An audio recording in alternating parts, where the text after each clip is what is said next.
It's the end of 2023, which means it's time to look at how my flagship portfolio, the investments in play, performed against the benchmark, the S&P 500 index, which I use as my personal benchmark. The S&P 500 had a remarkable year, gaining 24.73% this year alone. It's important to remember that the S&P on average gains about 8% year over year, so we saw about 3 years of gains in 1 year. However, my flagship and biggest portfolio, the investments in play, finished the year up 30.88%, beating the S&P 500 by 6.15%. Now, 6% might not seem like a lot, but since the average year in the S&P 500 is 8%, that means my portfolio nearly got an entire other year of gains ahead of the S&P 500. Additionally, more than 95% of hedge fund managers can't beat the S&P 500. So the investments in play being able to do so is a pretty significant feat. Now, it's great that the portfolio did so well, but let's take a look at the individual stocks and see how each of them performed. As you can see, the biggest winner in my portfolio this year wasn't one of the Magnificent Seven. It wasn't Tesla, Nvidia, Apple, or Amazon. No, the biggest performer was Coinbase, the Bitcoin exchange, which came into the year beaten down hard and more than quintupled from the start of 2023 to the end of 2023. In fact, so many companies in the tech and growth industries did so well that 16% of my portfolio, 5 stocks, more than doubled, with Meta nearly tripling, Nvidia nearly quadrupling, and then, of course, Coinbase quintupling.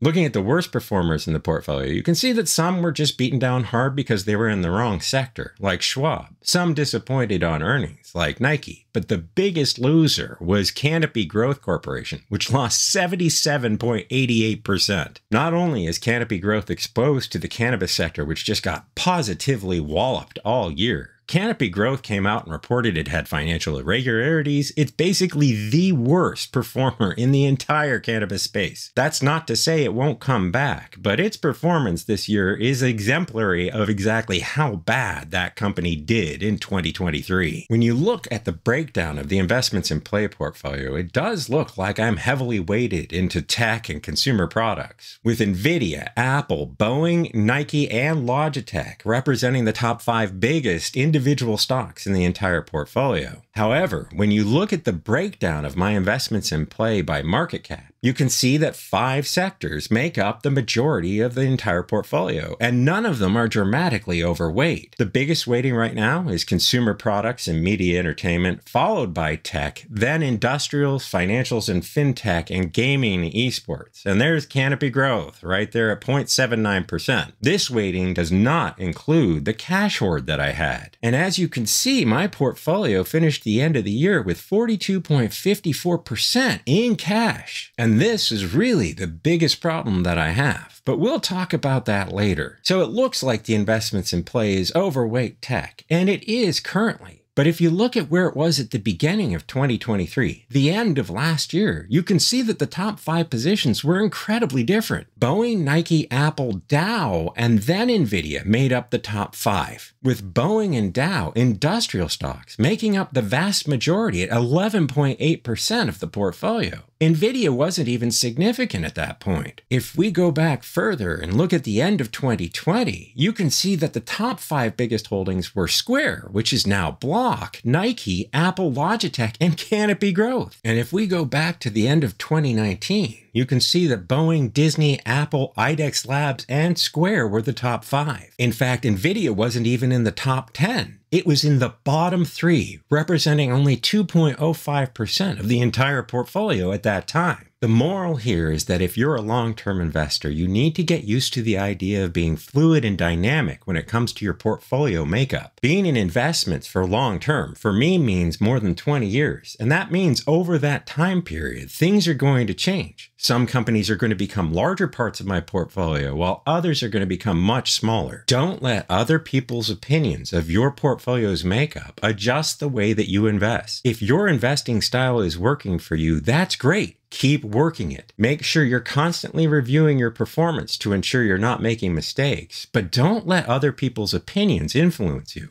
A lot of people over this year thought I was overweight tech, which was true, but then I ended up beating my benchmark, so I win. My report card isn't the public opinion of other people. It's whether or not I beat my benchmark, and as long as I beat my benchmark, then I do get an A for this year's performance. For me, the most important part of looking at my portfolio over the last year isn't about looking at how it performed. I'm more interested in looking at where I could improve. Before we get started, if you liked the video so far, please hit like and subscribe. It really does help the channel out, and it motivates me to continue making videos. Right now, Get Irked isn't monetized in any way, so the only thing that keeps me doing this for free is knowing that there are people getting value out of what I'm sharing. Now let's get to it. How am I going to improve in 2024? My greatest strength as an investor is that I'm really good at picking the stocks of quality companies that will perform over the long term.